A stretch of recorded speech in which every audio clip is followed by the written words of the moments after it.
Troisième semaine des SCPI Périal. Aujourd'hui, deuxième épisode. On rentre dans le détail des SCPI jour après jour.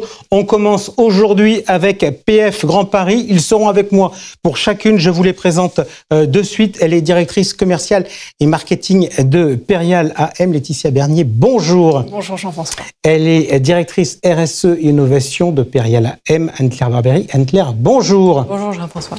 Il était là hier avec nous, c'est le petit nouveau de l'équipe, il est directeur général délégué de Périal AM, Vincent Lamotte. Vincent, bonjour. Bonjour François. Et il était avec nous lors de notre dernière émission, il est désormais directeur du fund management de Périal AM, c'est Rémi Juzan. Rémi, bonjour. Bonjour.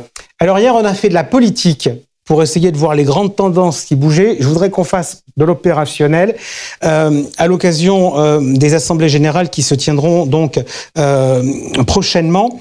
On va essayer, si vous voulez bien, de traiter ce qui s'est passé en 2023, de regarder à la fin les perspectives. Et puis, au milieu, il y a quand même tout ce sujet de l'Assemblée générale. Donc, j'ai un tout petit peu changé, mais il y a plein de papiers sur mon bureau.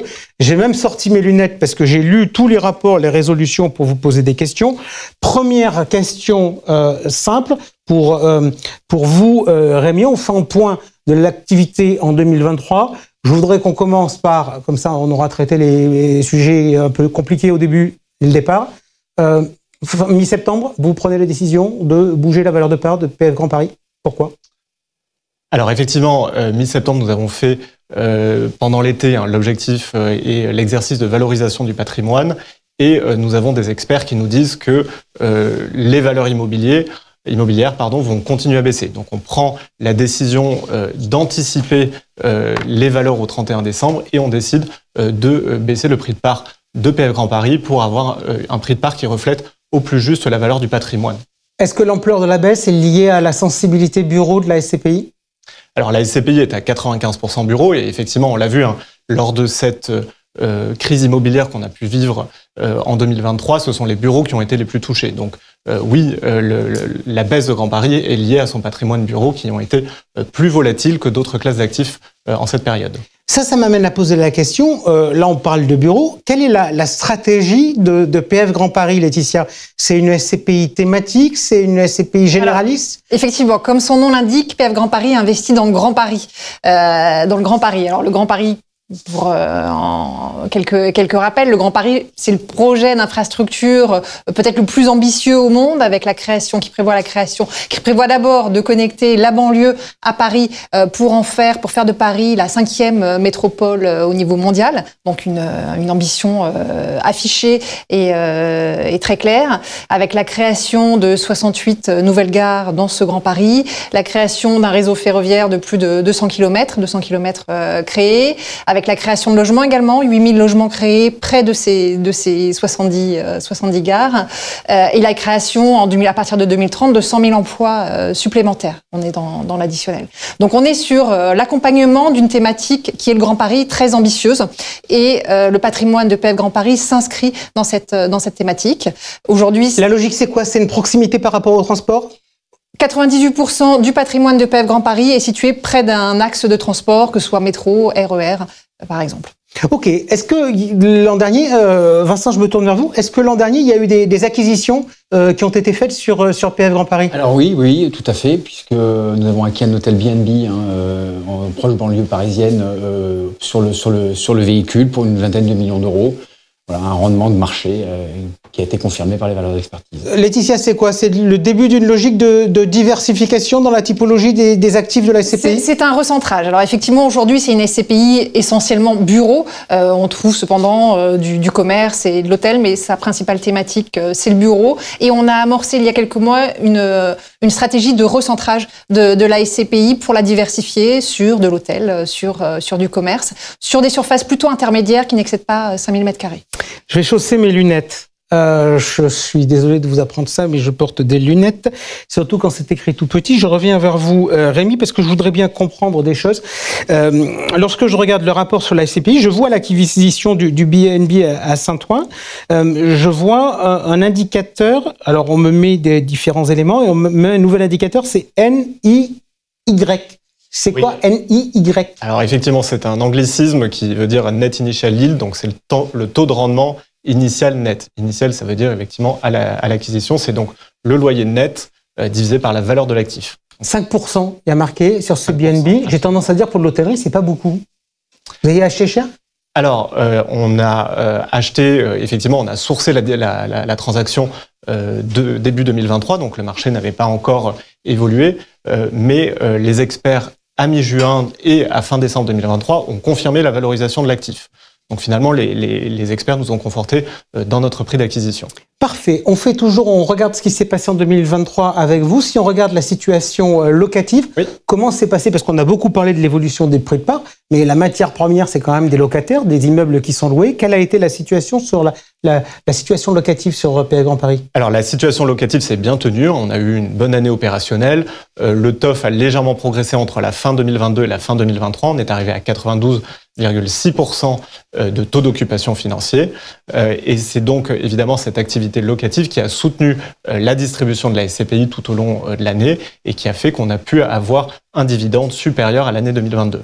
On a distribué en 2023 23,50 € par part, dont environ 3,15 € par part donc de plus-value, et qui est donc en amélioration par rapport à 2022 grâce à cette activité. 23,50, c'était quoi la fourchette que vous aviez annoncée en début d'année ? Alors on avait annoncé une fourchette de taux de distribution qui était entre 4,10 et 4,40, et on obtient avec ce 23,50 un taux de distribution de 4,34, donc en haute fourchette par rapport à nos objectifs. Ok, donc avec des activités de cession, vous avez vendu plutôt où ?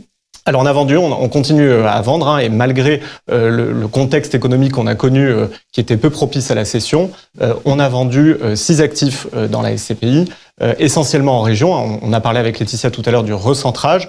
On a vendu à Orléans, à Aix-en-Provence, à Bordeaux, à Lille pour une douzaine de millions d'euros qui ont généré 3 millions d'euros de plus-value. Vincent, c'est une stratégie financière d'arbitrer des actifs qui ont de la plus-value comptable pour pouvoir la distribuer ? Oui, tout à fait, puisque PF Grand Paris était un véhicule historique du groupe Périal. Et donc vous êtes en train de nous dire que l'histoire, c'est pas qu'un poids ? Ça peut être une chance ? Ça peut être une chance, au contraire, ça peut être une chance. Donc beaucoup d'actifs ont été achetés, acquis il y a plusieurs années, et donc recèlent des plus-values relativement importantes qui aujourd'hui peuvent être arbitrées. C'est pas systématique, évidemment, qui peuvent être arbitrées pour l'utilisation de fonds, notamment distribution de plus-value. Anne-Claire, est-ce que ce produit est labellisé ISR ? Absolument. Son label a été renouvelé en décembre 2023. Alors, je vais rechausser mes lunettes. Il y a une partie ISR à la fin du rapport, donc je l'ai lu. Je voudrais juste que vous m'expliquiez en 2 mots. Je lis la phrase. La SCPI PF Grand Paris vise à horizon 2030 l'amélioration du coefficient socio-écologique par surface C2S moyen du fonds par rapport à 2021, ainsi que l'amélioration d'au moins 30% du C2F des actifs immobiliers, etc. J'y comprends rien. Alors, cette annexe, c'est l'annexe SFDR qui est un petit peu technique. Rassurez-vous, le rapport extra-financier arrive. Il sera disponible d'ici le 30 juin sur le site internet avec une explication un petit peu détaillée de la politique de PF Grand Paris. Pour rappel, PF Grand Paris a un objectif extra-financier sur l'amélioration de la biodiversité. Mais quand on dit ça, il faut évidemment pouvoir le prouver. Et c'est dans ce cadre-là qu'on a créé un indicateur innovant qui n'existait pas sur la place, qui est donc ce fameux C2S pour coefficient socio-écologique par surface et qui mesure la qualité de la biodiversité et l'impact que ça peut avoir sur les locataires. Ok, parfait. Il y a un sujet dont on n'a pas parlé dans le bilan 2023, c'est la situation de la SCPI en termes de liquidité. Vincent, on en est où ? Alors, à fin d'année 2023, il y avait à peu près 25 millions d'euros de parts en attente. Ces 25 millions d'euros ont été mises sur le registre très tardivement. C'est sur le second semestre 2023 et souvent à l'issue de l'annonce de baisse de prix de part. Aujourd'hui, la liquidité, elle se fait par la collecte. Donc, c'est les collectes en priorité qui génère la liquidité. Elle n'a pas augmenté de manière significative depuis le 31 décembre, donc c'est plutôt une bonne nouvelle. Et aujourd'hui, on a mis en œuvre un certain nombre de mécanismes pour accélérer cette liquidité. Ok, alors on va regarder ces sujets-là de mécanismes, etc. Si je résume, vous me dites si j'ai raté des choses. Je note. 1. Le fait qu'on a tenu l'objectif en étant plutôt en haute fourchette avec de la distribution de plus-value suite à des cessions qui ont été faites d'un certain nombre d'immeubles. 2, Laetitia, on réoriente, on recentre, vous m'avez dit, le portefeuille avec une opération et avec une acquisition l'an dernier qui est le BNB. 3, on a le label ISR. Et puis, il y a des sujets potentiels de liquidité. Donc maintenant, on plonge dans les résolutions. Je vous rassure, on ne va pas toutes les faire les unes après les autres. Je voudrais qu'on commence à regarder avec vous. Rémi, il y a 3 résolutions au début qui ont rapport à... c'est la 7... C'est la 7, la 9, et ça doit être la 7, la 9 et la 10, sur la distribution de plus-value, sur l'imputation des plus-values, des moins-values. Grosso modo, on nous demande de voter pour quoi? Grosso modo, on vous demande d'approuver le fait que la SCPI peut distribuer ses plus-values. On l'a vu, on a généré un stock important de plus-values et on continue à le faire.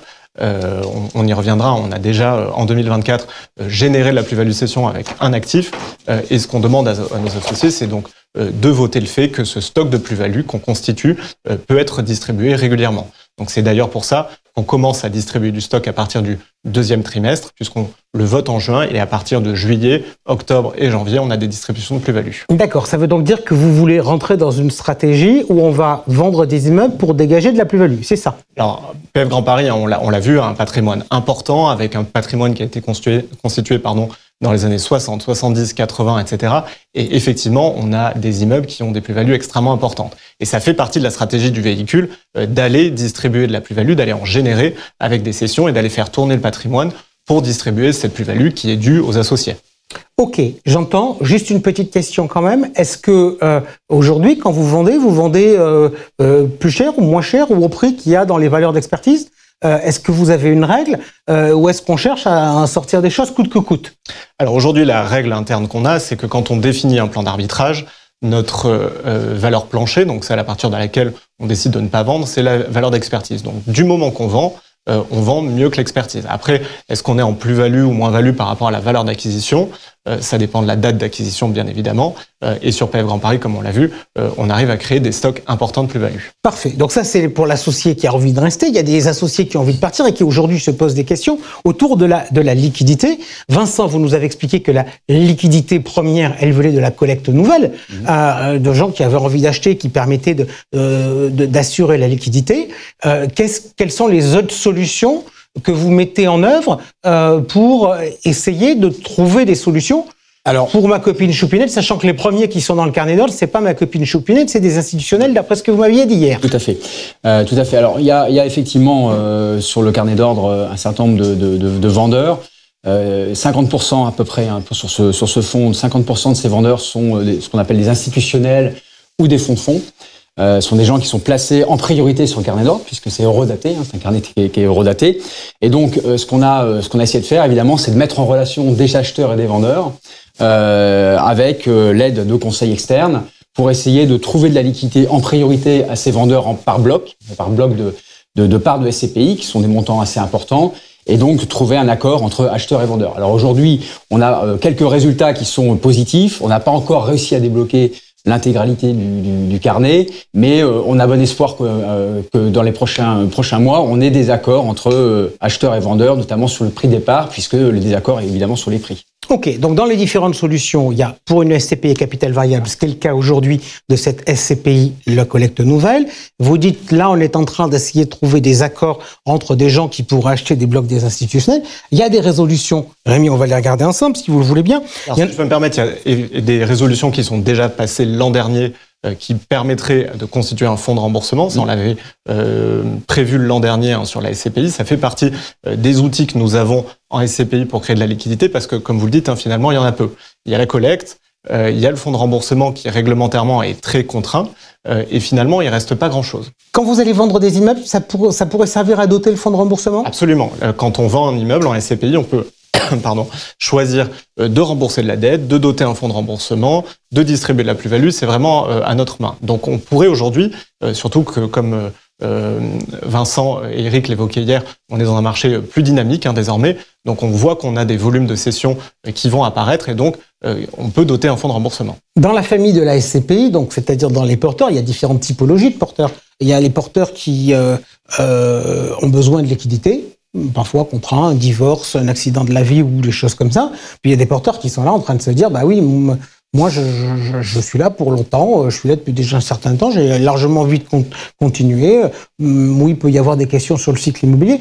Juste si on active le fonds de remboursement, celui qui va sortir, il va sortir à quel prix? Il va sortir au prix officiel ou il va sortir avec une décote? Alors, le fonds de remboursement, il est réglementaire en SCPI. Donc, la valeur est définie par la valeur de réalisation de la SCPI en borne haute et en borne basse par moins 10% par rapport à cette valeur. Et c'est la société de gestion qui règle un petit peu et qui place le curseur sur cette valeur. Malheureusement, cette valeur, en général, elle est inférieure au prix de retrait. Donc c'est vrai que ça n'intéresse pas tous les épargnants et ça intéresse en priorité ceux qui ont besoin de plus de liquidité.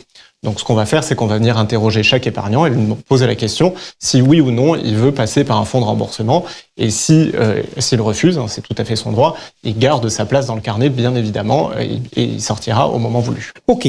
Jean-François, j'ajouterais simplement que jusqu'à maintenant, nous n'avons pas voulu pratiquer les fonds de remboursement parce que les valeurs des actifs qui étaient à la vente ne permettaient pas, en tout cas, d'avoir un effet révolutif pour l'ensemble des porteurs de parts. Autrement dit, il y avait des telles décotes sur les valeurs de vente des actifs que c'était défavorable pour l'ensemble des porteurs de parts des fonds. Donc c'est une solution qui existait, que nous n'avons pas volontairement mis en œuvre, mais avec le changement de paradigme du marché, probablement dans les prochains mois, on peut effectivement se poser la question de les mettre en place. Et sachant également que le moment n'est pas à vendre, sauf bien sûr cas particulier, vous l'évoquiez, d'associés qui a besoin de liquidité à ce moment précis. On est dans un produit de long terme. D'ailleurs, les associés l'ont bien compris, puisqu'en moyenne, ils restent associés plus de 20 ans de nos SCPI chez Perial. Donc, c'est pas le moment de vendre. Les revenus continuent à être distribués pour 2023, on l'a vu, et pour 2024, on en parlera, ils sont stables. On fait tout pour qu'il soit stable. Les équipes travaillent à cet objectif. Donc, il faut garder ses parts aujourd'hui. Ok. Et justement, puisque la thématique du Grand Paris, c'est quand même quelque chose dont on va beaucoup parler. On va beaucoup parler en particulier parce qu'il y a un événement qui va débuter dans quelques jours, qui est un peu structurant dans les éléments de calendrier, notamment sur le transport en commun, qui étaient les Jeux Olympiques. Ça recrée une attractivité, une actualité autour du produit, Laetitia? Ça remet en lumière, bien sûr, le projet du Grand Paris qui va bientôt arriver à son terme, et ça remettra en lumière également tous les investissements immobiliers faits autour de ce Grand Paris. Ok, donc juste ce que je retiens, Rémi, de ce que vous venez de me dire, c'est que en pratique, bon, là on a la 11, c'est sur des sujets, pardon, je l'ai lu, c'est un peu c'est de l'administrativo-administratif. C'est-à-dire, grosso modo, on remplace un article du code du règlement général de l'AMF par la référence légale correspondante. Donc, c'est entre guillemets, pardon, mais c'est de la paperasse. La 12, la compensation différée. Alors, effectivement, nos résolutions, il y en a 4 qui sont relatives à la liquidité. On l'a vu, l'an dernier, on a fait voter la possible dotation de fonds de remboursement. Donc, on est dans une période où on pressentait qu'il allait y avoir un sujet de liquidité. Donc, on s'est doté de premiers outils. Et là, ce qu'on a décidé pour cette année, c'est d'aller plus loin parce que voilà, on ne sait pas évidemment ce qui peut arriver sur le marché. Donc, on a 4 résolutions qui sont relatives à la liquidité. Il y en a 2 qui sont relatives au passage en marché secondaire. Alors, évidemment, c'est pas du tout l'objet aujourd'hui parce que les parts en attente représentent, comme on l'a vu, une très faible part de la SCPI. Mais voilà, sait-on jamais, on a un petit peu nettoyé les statuts de la SCPI pour si jamais on devait arriver vers une telle échéance. Mais encore une fois, aujourd'hui, ce n'est pas le cas. Il y a une autre résolution qui est relative à la compensation différée. C'est un mécanisme qui a été autorisé par l'AMF à fin d'année 2023 qui permet d'aller... Donc l'AMF, on précise, l'autorité des marchés financiers, parce que quand on tape sur Google, on arrive sur l'Association des maires de France. Absolument. Et qui donc permet aux sociétés d'aller piocher la collecte non investie pour rembourser des retraits. Alors, c'est évidemment pas le cas aujourd'hui puisque les retraits ont été payés, mais éventuellement, si on a plus tard une autre crise de liquidité, on en sera doté.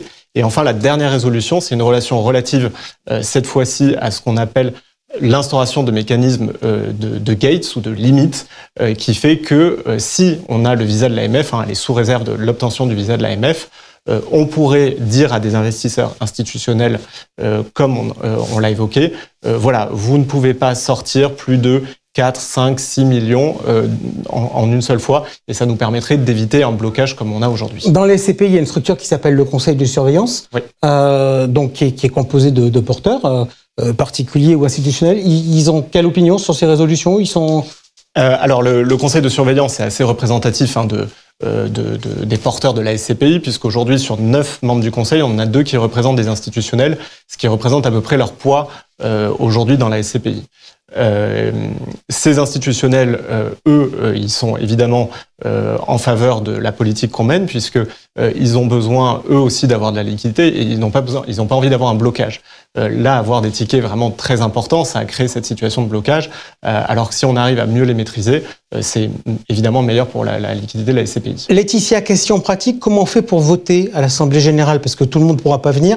On vote par correspondance, de façon digitalisée ou à l'aide de l'enveloppe T qui a été reçue avec les convocations par nos associés, où on transmet son pouvoir impérial pour voter. D'accord, ok. Il y a une question dont on n'a pas du tout parlé pour l'instant, et pourtant, Dieu sait si j'ai eu des remontées d'épargnants, ça fait vraiment partie des interrogations fortes, c'est le sujet de la dette. Je voudrais qu'on en parle un peu ensemble, Vincent.